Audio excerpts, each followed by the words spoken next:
નમસ્કાર, આપ જોઈ રહ્યા છો નેશન પ્લસ ન્યૂઝ. હું છું આપની સાથે હેતલ ભગત. છોટાઉદેપુર જિલ્લા પંચાયતના પ્રમુખ મલકાબેન પટેલની અધ્યક્ષતામાં જિલ્લા પંચાયત સભાખંડમાં સામાન્ય સભા યોજાઈ હતી. છોટાઉદેપુર જિલ્લા પંચાયત સભાખંડમાં જિલ્લા પંચાયત પ્રમુખ મલકાબેન પટેલની અધ્યક્ષતામાં સામાન્ય સભા યોજાઈ હતી.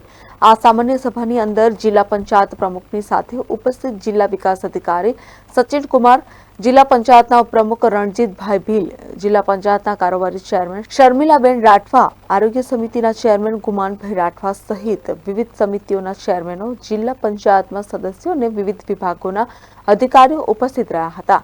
આ સામાન્ય સભાની અંદર 13 જેટલા અલગ અલગ એજન્ડા ઉપર ચર્ચા કરવામાં આવી હતી અને છોટાઉદેપુર જિલ્લામાં વિકાસ વધુ કઈ રીતે કરી શકાય તે અંગે પણ ચર્ચા કરાઈ હતી. Rehan Patel, nation plus news, Chhota Udepur.